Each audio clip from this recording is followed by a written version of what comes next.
Ljubljani bi morala biti tudi v glavni knjižnici predstavitev te knjige, ampak je potem, ko so določeni levo usmerjeni osrednji mediji se razpisali o tem, kako češ, da bojo na tej predstavitvi nekakšni fašisti, belski supremacisti in tako naprej imeli neke svoje propagandne govore, bila potem iz strani knjižnice tudi odpovedana. Ne.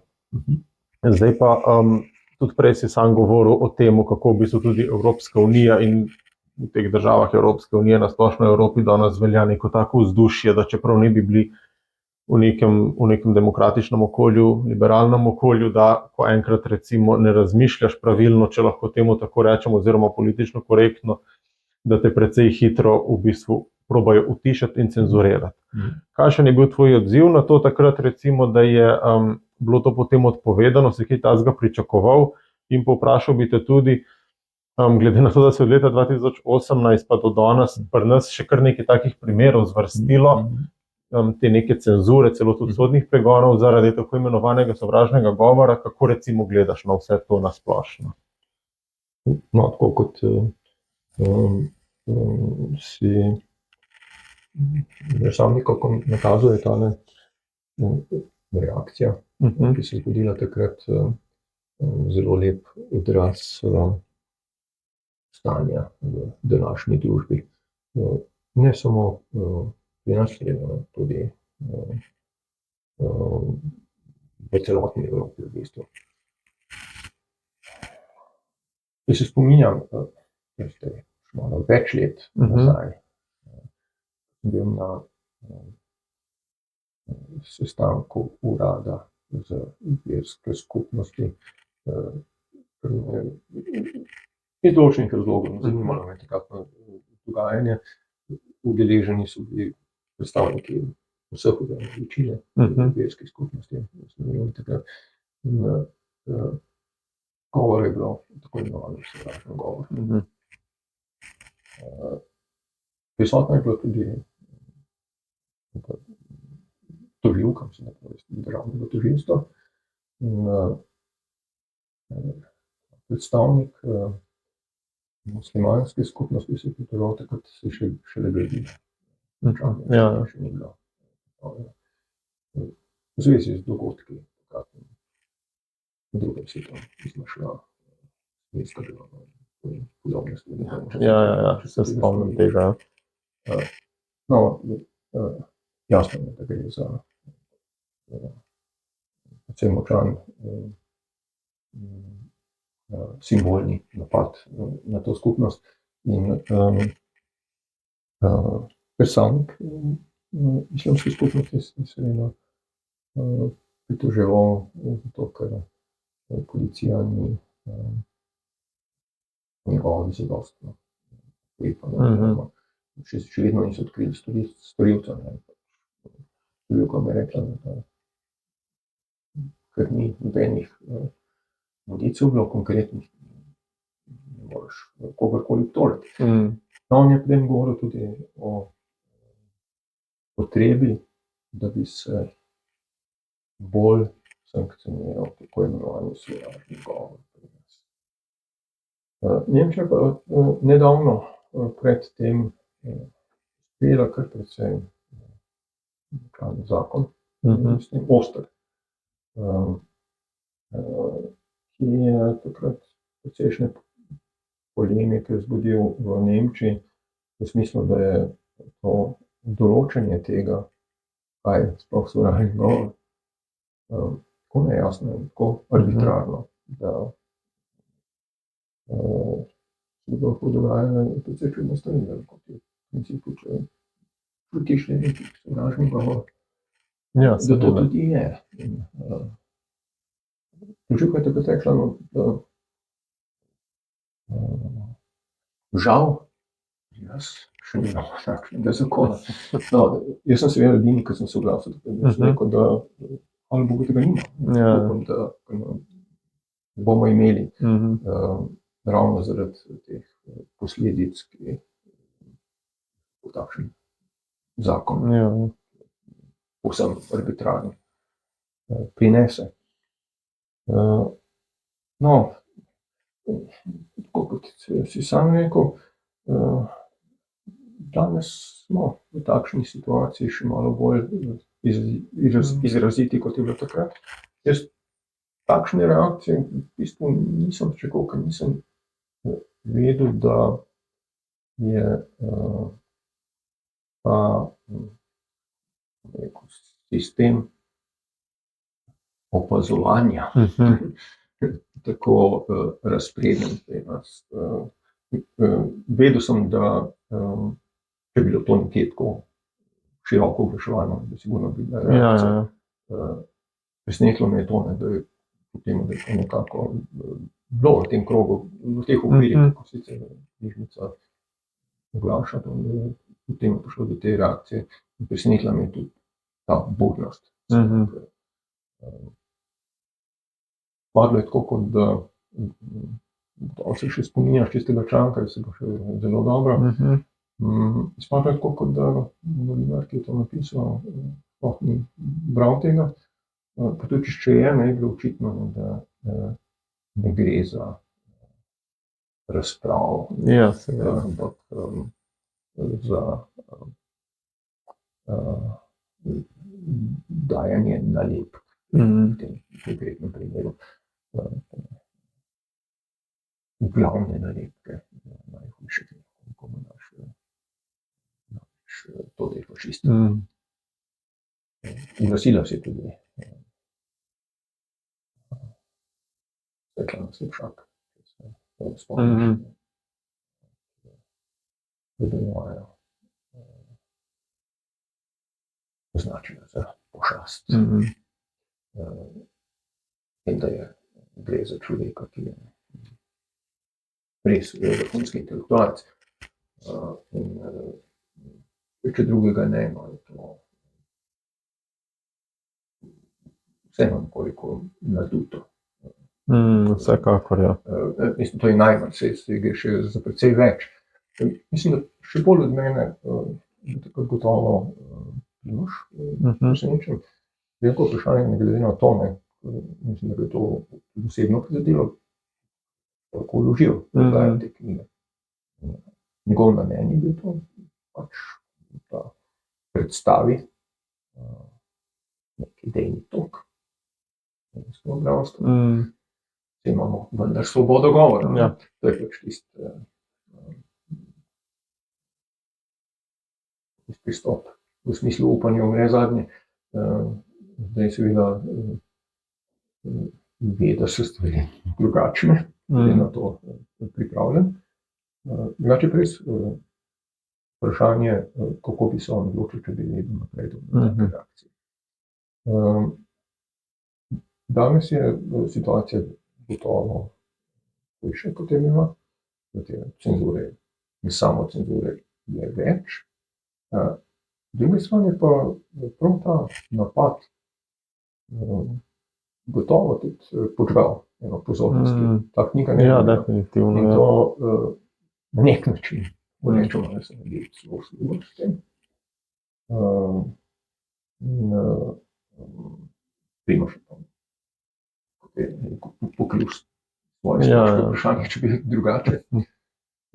No, mimogrede, to ni, da tega že omeniti, to ni njegova edina knjiga, njegov edini prevod. On je izdal potem kasneje tudi posmrtno poročilo, tokrat pod okriljem izložbe Zorja. Avtor tega drugače, Tomislav Simič, ravno tako precej vidni predstavnik evropske neodvisnosti. Kar se tiče sedanje situacije v smislu poskusov marginaliziranja miselnih tokov, danes gotovo huje, kot je bilo prej. Tudi zaradi tega, digitalizacije, jasno. Stvari so nekako težje ostajajo skrite. Za kakšne javne nastope v živo je vprašanje, če pametneje, da ostanejo v takem izbranem krogu, kot pa poskušati bolj na široko. Če gre za te tradicionalistične ideje, ki jih predstavlja. Lehotko in v slovni sveta ne marajo. Če si prebral test intervju s Sašem Vidmajem,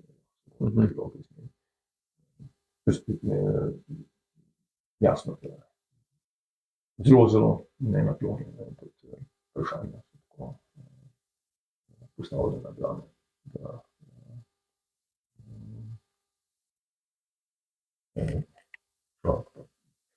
težko odgovarja na način, kot bi ga pričakovali, ko gre za intelektualno razpravo. No, in to je tudi eno od pravzaprav glavnih smernic ali postavk v tistem drugem delu manifesta, česar prej nisem omenil, namreč poudarjanje svobode govora in neoviranega toka idej, izmenjave. Že takrat je bila cenzura in tudi debeloje te napade krepko v 70-ih letih, ravno tako merili njega in njegove soborce. Tako da je to še zmeraj na mestu, ampak je pa jasna iluzija, ker danes je diskusija oziroma svobodni govor na levici predstavljajo tako, da ti lahko govoriš karkoli, dokler razmišljaš tako, kot razmišljajo oni. Če pa ne, svobodni govor, to sovražni govor. Zelo enostavno. Ja, no, mogoče zdaj čisto za konec, če se še dotakneva še ene stvari, in sicer ta miselna šola nove desnice, mi da so danes, oziroma ti si kar precej tudi omenjal aktualno politiko v Sloveniji, kako se vse to nanaša nekako tudi na stvari, ki so zapisane v manifestu, ampak seveda miselna šola nove desnice, tako kot tudi identitarna gibanja, ki so nekako navdihnjena z avtorji te šole, se bolj kot neki strankarski politiki posveča, predvsem tako imenovani metapolitiki, lahko bi rekli neki analizi nekih prevladujočih vrednot v določeni družbi, temu, kako bi mogoče te vrednote lahko preokrenile, ali pa lahko bi rekli tudi tako imenovanemu kulturnemu boju. Zdaj pa mogoče še za konec, kako gledaš ti recimo na to metapolitiko, koliko je ta metapolitika pomembna in pa predvsem, kakšna misliš, da bi v našem okolju, torej v slovenski družbi, morala biti neka bolj ali manj uspešna metapolitika? Tako kot si že sam rekel, metapolitika oziroma ta pristop od spodaj, vplivanje na intelektualno sfero oziroma kulturni boj, glede katerega so se pri novi desnici navduševali na levici, konkretno pri Gramsciju, kot vemo, ker so pač spoznali, da se določene stvari dogajajo prikrito, nevidno, da so se kar naenkrat zbudili v svetu, je bil spremenjen. In to ne s pomočjo nekega revolucionarnega aktivizma, ampak prav preko tega kulturnega boja, udiranje vrednot tega, kar se najdemo s kulturnim marksizmom, vse pore, skratka, preko. To je bil tudi ta tako imenovan dolgi pohod skozi institucije. Skozi institucije, ja, in tudi konec koncev se to vnaša tudi preko množičnih medijev. Seveda, vsekakor, ja. Skratka, ljudje to sprejemajo, se kavajo vase, ne, da bi se zavedali, kaj se dogaja tudi preko te industrije zabave. Zmerno se tam sporočila, ki so bila včasih nekaj bolj prikrita, danes so pa pravzaprav tako nasilna, da je to ljudi začeli odpijati, kar je po svoje dobro, da je postalo tako. Ker določenih filmov ljudje noče več gledati. Je preprosto neumnost, tisto, kar vidiš. In kot rečeno, to odbija. Torej, če gre tukaj za spopad idej oziroma za to argumentirano, sistematično promoviranje idej, ki so alternativa tem prevladujočim vrednotam v družbi, bi danes to gotovo tako pomembno, kot je bilo nastanku nove desnice.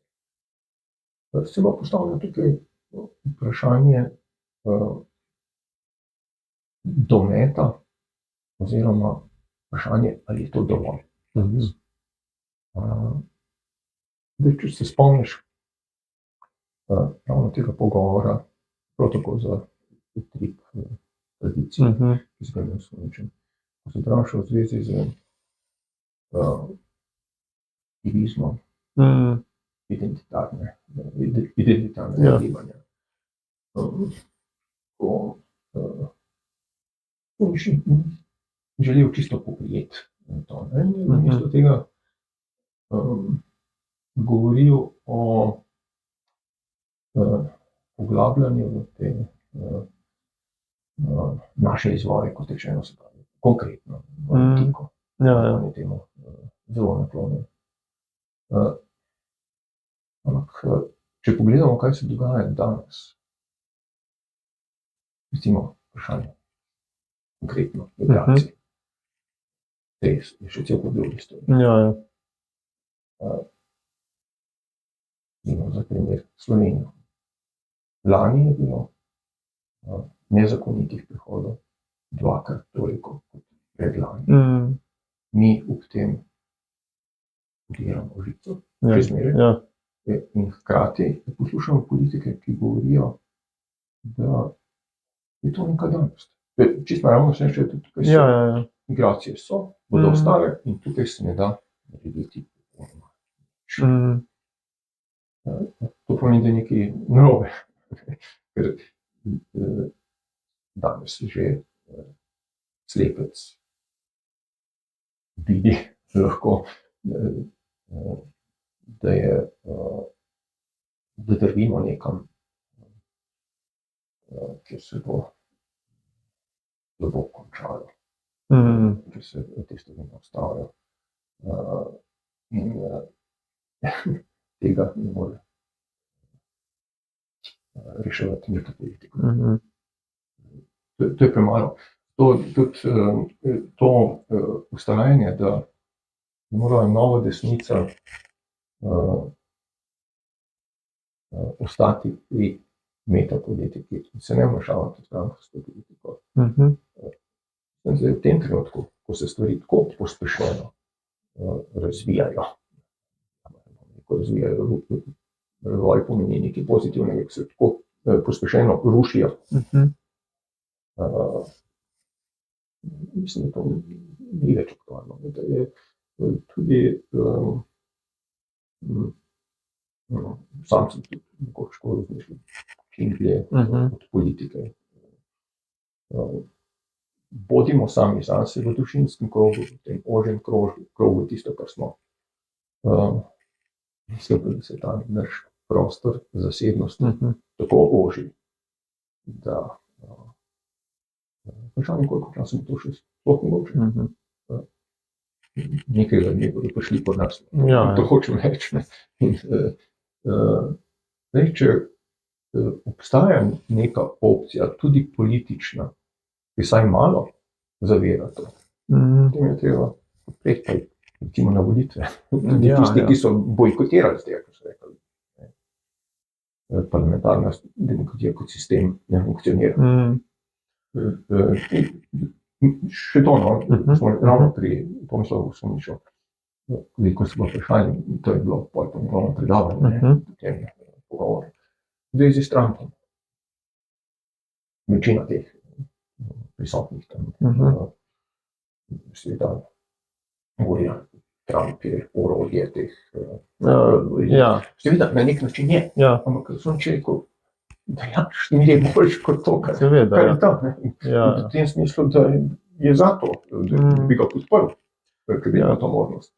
In potem so še drugi problemi v zvezi konkretno z manifestom ali pa tudi to evropsko novo desnico. Ja, tukaj bi mogoče lahko še omenil, ko govoriš o tej metapolitiki v bistvu na tak način, kot so bi mogoče lahko rekli tudi v krogih nove desnice dojemali, da je to nekako v bistvu neko nasprotje celo politiki ali pa da se recimo posvečaš samo enemu ali drugemu, recimo tudi, če se prav spomnim, je tudi en, ki je znan identitarni avtor Guillaume Fay, ki je bil na začetku pri novi desnici, pa šel pa stran v svoji knjigi Arheofuturizem, ko se je, ne vem, konec 90-ih, po 10 letih ali še več vrnil nekako v to gibanje, ko je spet postal aktiven, je on ravno to kritiziral, da so mogoče premalo se posvečali tudi sami politiki in tako naprej. In tudi mogoče bi omenil še to, da recimo tudi Daniel Friedberg, ki je v svoji knjigi Vrnitev resnične desnice, ki sem jo jaz tudi prevedel, tudi ravno to omenil, da v bistvu metapolitika ni nekaj, kar je popolnoma ločeno od politike, ampak da je lahko neka predhodnica politike in tudi sopotnica politike, da nekako pripravlja teren na to, da se potem v bistvu neko družbeno mnenje spremeni, tako da začnejo ljudje v bistvu glasovati v skladu, recimo v našem primeru v skladu z nekim vračanjem ali pa z nekim evropskim preporodom v tem smislu. Tako da v bistvu metapolitika se mora tudi gledati v okviru neke širše politike in politične krajine. No, zdaj to, kar sem že prej rekel, gotovo je metapolitika še zmeraj aktualna. Ja, seveda. To vsekakor. Sta pa spet ostaje dva problema tukaj. Prvi je ta, kot sem že rekel, da se stvari preprosto prehitro odvijajo. Drugi je vprašanje dometa, ker se poskuša na vse načine omejiti delovanje tradicionalistov nove desnice, pravzaprav kakršnekoli desnice. Je vse težje doseči širok krog ljudi. V času, ko je te stvari počel Gramsci cenzure, on je lahko delal, kar je hotel. Danes je pa situacija popolnoma drugačna. Te vrednote se vcepljajo od vsega začetka, že v teh osnovnih ravneh vzgoje, izobraževanja, kompletna akademija, akademska sfera je kulturno-marksistična, mišljeno humanistiko in družbene vede. Tako da tukaj so težave. Hočem reči, da ta aktivizem skoraj da nujen. Ne moreš biti samo intelektualnega boja. Je pa tukaj tudi to, kar si omenil, Guillauma Faya, ampak so seveda še drugi. Ja, seveda. Najbolj tipičen primer je Dominik Venin, zgodnji sopotnik Degenmaja.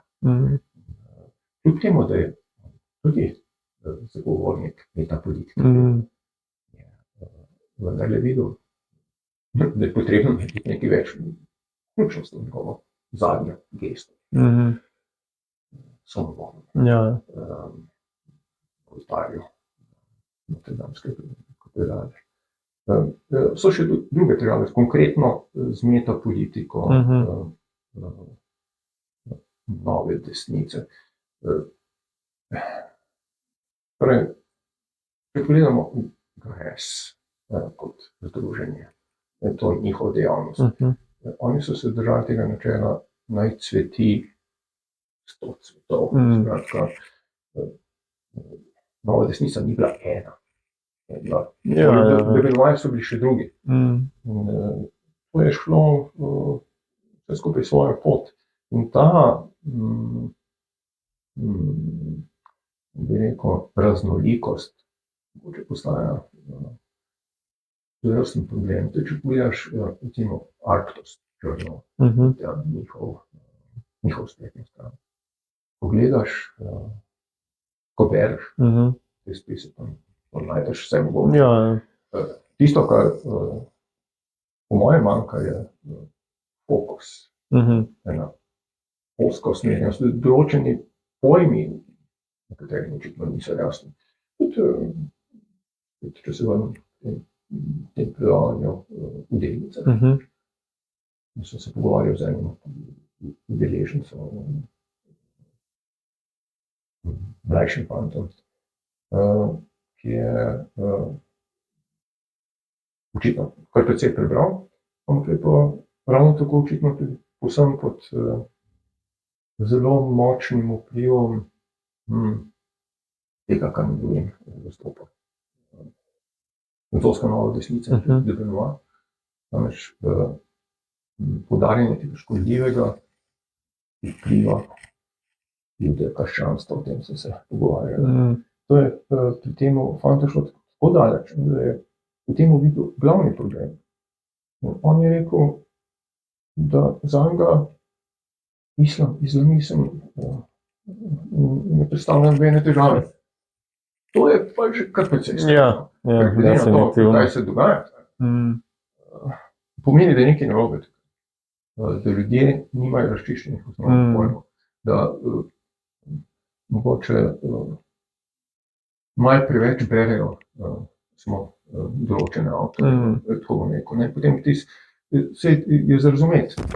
Še srečaš z neko idejo, ki je nova, ki ti predstavlja eno alternativo. In potem to objaviš, se tega držiš.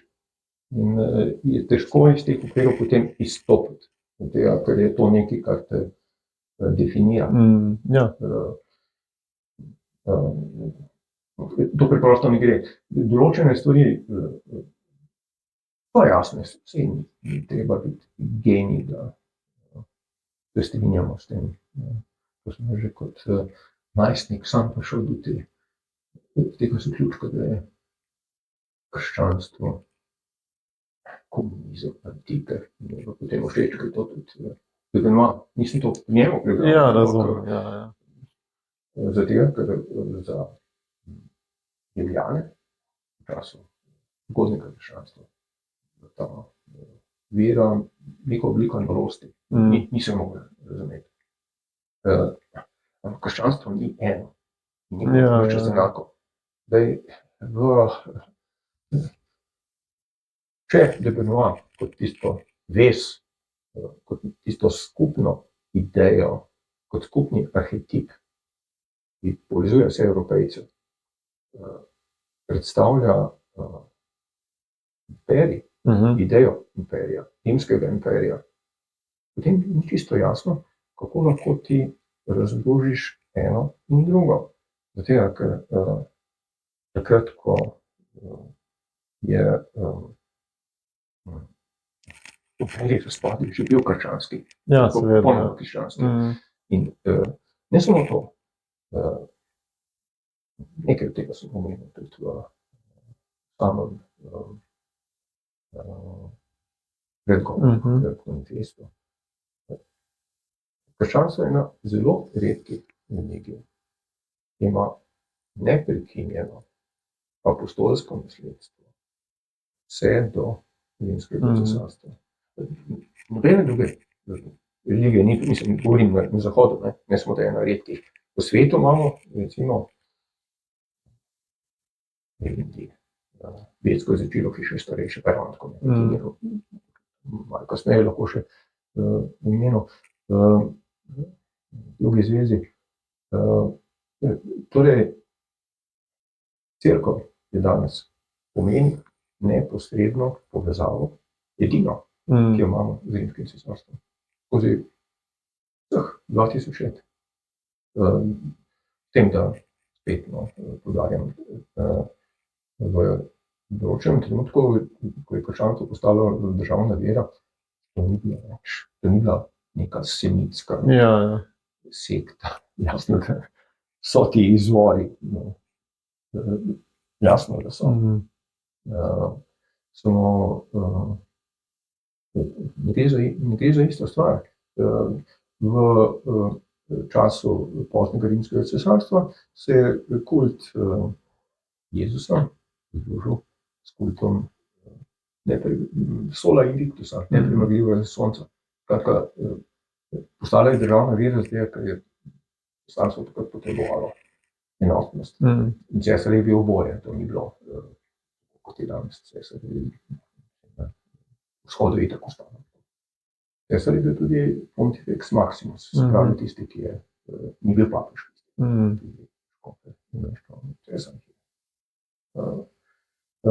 Druga stvar, križarske vojne, recimo. Kakšno zvezo ima to, recimo, tisto, kar so križarji nosili v srcu, prvotnim semitskim krščanstvom. Oni so, ali pa recimo kult Marije pri viteških ljudeh, recimo pri tevtonskem vedu. Oni pri tem niso imeli v mislih semitske device, ki je rodila židovskega mesija, ampak nekaj drugega. Je šlo za eno počelo, duhovno počelo, v tem piše Evola, v tem piše Dante v svojem delu, Vita Nova. Te stvari treba brati. Evoli, Julius Evoli je to jasno. Benoit je pa ne tako. On je filozof. On je ogromno stvari napisal z raznih področjih. Z področja filozofije, z področja zgodovine, tudi z področja religije. Ampak te koncepti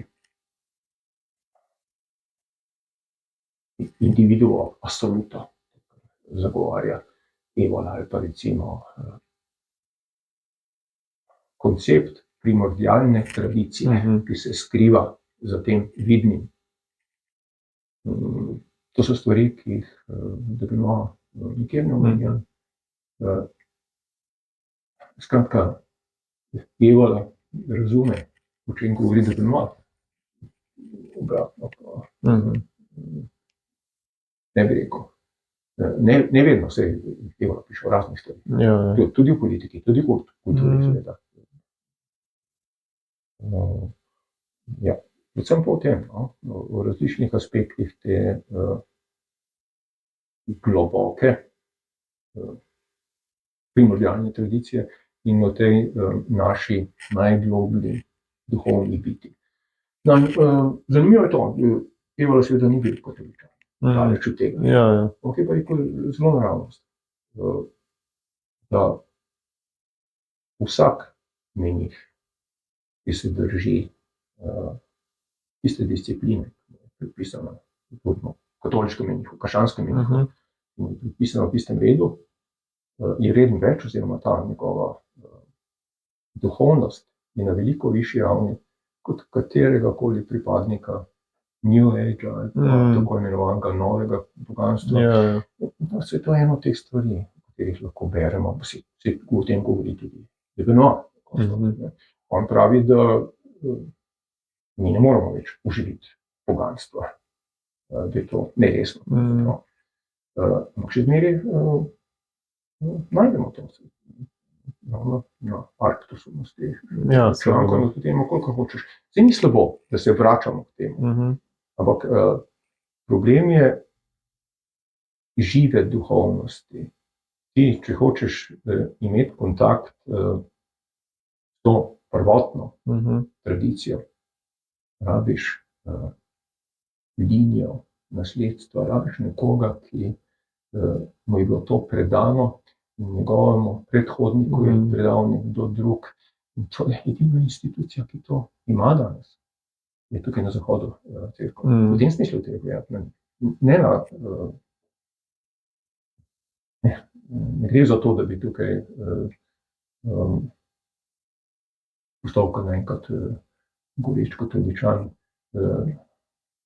Čarl Mohan, ki ga je Benoit cenil, pa seveda ni strinjal z njim, to razumel, on je bil agnostik, govoril iz tega istega razloga. No, da ne govorimo o teh zgledih danes sveta, tudi med pripadniki desnice, posebej med mladimi, je ta gojenje kulta moškosti, virilnost, kar je seveda zelo v redu. Odlično. Vzemite viteške redove, je kombinacija najvišja, kar je mogoče, askeze in asketa in bojevnika na drugi strani. To so ideali. Takih ljudi danes ne več. Seveda so jih, ravno zaradi tega ostajajo nedosegljivi ideali. Ampak to nam nekaj pove. Vse je lepo, da se tudi ta kult narave je tipično novodobni. Ampak kje je tukaj v zadnji živa tradicija? Zelo podobno je tukaj pri Slovencih. V času, ko sem bil še predsednik Društva slovenskih strojevrci, potem za zbornik ob simpoziju o poznem pokristjanovanju Slovencev napisal članek na to temo. In sicer o relaciji med vetskim izročilom in strojevrstvom. V čem je ta razlika? Tisti, ki hoče res izvirno indoevropsko izročilo najti in se srečati z njim, samo tam ga bo. Ker vede so se ohranile v izvirni obliki, potem ko so se, vzamemo najstarejše dele, recimo tudi 2000 let prenašali izključno ustno. Niso bile zapisane sploh, ampak so ostale v taki obliki, ker oni so si prav s posebnim mnemotehničnim sistemom na pamet učili to. To je trajalo kar nekaj časa in to gre za ogromne korpuse besedil, da se razumemo. Iliada, Odiseja, to ni pri primerjavi s tem. To gre za 30-kratnik po obsegu, če vzamemo samo osnovni del samfite, brez tistih komentarjev, ki zraven spadajo. No, to hočem reči, to je nekaj, kar je živo. Prav je, da se proučuje tradicijo. V Germaniji imajo svoje sage, recimo, krasno. Kaj boš pa te svoje rituale se izmišljal? Kakšen smisel ima to? Če reči, kakšno moč ima to v sebi, razen te zunanje podobe. Skratka, tisto, kar zanima Evola, na čemer on piše, je prav to. Obredi ne smejo biti prazni. Nekaj mora biti, nekaj mora ostati za tem. Za staroverstvo velja isto kot za katerokoli drugo poganstvo. To, kar je pri nas ostalo od te prvobitne, slovanske vere, to so ostanki ostankov. Čisto vseeno, tudi če se je kaj preneslo, tudi če je res tisto, da ne Pavel Medvešček se srečal z nekaterimi, ki so menda prenašali to tradicijo. To spet v eni taki obliki. Ne moramo govoriti o pravem živem izročilu. Te pa sploh ne. Ljudje so, ki jih je on poznal, tako ni več med nami. Je pa nekaj drugega. Ravno krščanstvo zaradi te svoje eklektičnosti zaslužen za to, da se je ogromno tega izločilo ohranilo. Ja. Ker vsi ti cerkveni prazniki, ki jih danes poznamo, se v različnih okoljih, med različnimi narodi, razmerje različno. To niso krščanske običaje. Ja. Druga stvar je, če samo pogledamo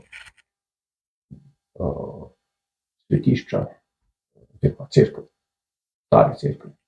Dostikrat so bile grajene na mestih, ki so bile prej svetišča, in to še ne samo predslovanska, ampak predkrščanska, predrimska. Tako da te stvari moramo iskati znotraj tega, da ne govorimo o sami simboliki in tudi konec koncev alegorijah, ki jih imamo v Novi zavezi, pa v sami zgodbi o Jezusu. Treba je brati Frezerja, Zlato vejo, in se vidi, kje so tisti elementi v krščanstvu, ki so veliko starejši od krščanstva. Pa niso semitski. Ali pa kult svetnikov. Te lokalni kulti so povezani ali s konkretnimi mitološkimi junaki, celo lokalnimi božanstvi. Jasno, da gre po eni strani za zgodovinske osebnosti, po drugi strani so pa v njihovih aspektih različnih vsebovanj tudi te vidiki prikriti, ki se jih pa da prepoznati. Torej, če tudi vprašamo, kot si vprašal ti, če so te stvari še danes aktualne, če je metapolitika še mislim, za nas Slovence smiselna in na kakšen način je smiselna, za nas velja enako kot za vse ostale evropske narode, seveda je. S temi rezervami. Tudi nejasnosti. Recimo ta obsedenost evropske nove desnice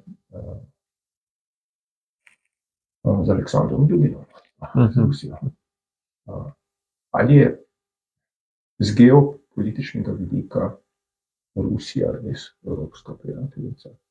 Kaj nam lahko v idejnem pogledu Rusija da? Tisto, kar je zanimivega v tej Duginovi ideologiji ali pa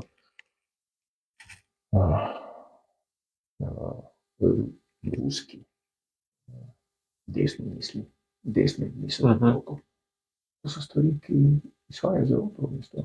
Sam koncept cesarstva. Iskaj tukaj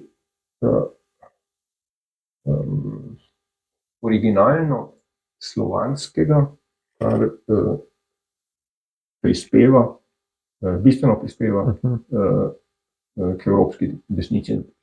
Jaz ne omenjam tega geopolitičnega vidika, v bistvu so stvari danes takšne, kot so bile v času Stalina, če je Suvorov pisal v svojem ledolomilcu evropskega miru. Stalin je na Evropo gledal kot na razširjeno Sovjetsko zvezo. In če bi prišlo do takega povezovanja, bi seveda bila Rusija na nek način dominantna za svoje vojaške moči. Danes, kot smo videli, mogoče bila precenjena, kot se kaže tudi v vojni v Ukrajini. Ampak prav Ukrajina je danes bojišče, kjer se spopadata samo ta dva pola, avtoritarni, ruski in demokratični zahod. Ne gre za to, za spopad teh tradicij. Ukrajinci imajo ravno tako svoj desni pol, tradicionalistični. In kaj je sedaj zaradi tega, ker pravim primer je bataljon Azov, zaradi tega oni na strani liberalnega zahoda, oni se borijo zase. In pravzaprav so edini, ki danes od Evropejcev sami, Rusi so tudi nekateri Evropejci, tudi Evropejci, v akciji, vsakodnevnim žrtvovanjem kažejo, kako se ti boriš za svojo identiteto, kaj poteka ta boj. Jasno je, da Benoit te izkušnje ni imel nasprotje s Dominikom Bene, vojaške, ali pa s Johnom Maberom. In tudi tukaj mogoče iskati tisto njegovo nasprotovanje aktivizmu. Evo, po drugi strani, seveda ima vojaško izkušnjo. To zelo močen namen tudi v knjigah, bolj zbirka esejev Ur in Krul, pripadajo eni skupini, ki se eksperimentalno ukvarjajo z vredno magijo. Je pisal teh svojih vojnih izkušnjah, v smislu, kar je blizu tudi kakšen enostrijen gre. Ja, seveda. Torej, zaključim, mislimo. Ena je ta, da če beremo dela nove desnice, tradicionalistična dela, ki so gotovo lahko tudi danes za vzor. Predvsem Benoit, pa tudi Evola, po mojem mnenju, treba brati Benoita skozi prizmo Evole in ne obratno. Druga stvar je, glede na situacijo, v kateri smo danes, in glede na to, da se stvari res zelo, zelo pospešeno odvijajo, velja tisto, kar so rekla prej, da ni dovolj samo metapolitika, ampak tudi konkretna akcija. Ker v nekem trenutku, pa to, kar se zdaj dogaja, če si predstavljamo kot lonec, v katerem vre, prišlo do točke, ko bo odneslo pokrov. In mislim, da včasih bližamo tudi. Ko se bo to zgodilo enkrat, ne bo pomagalo, da zahtevamo.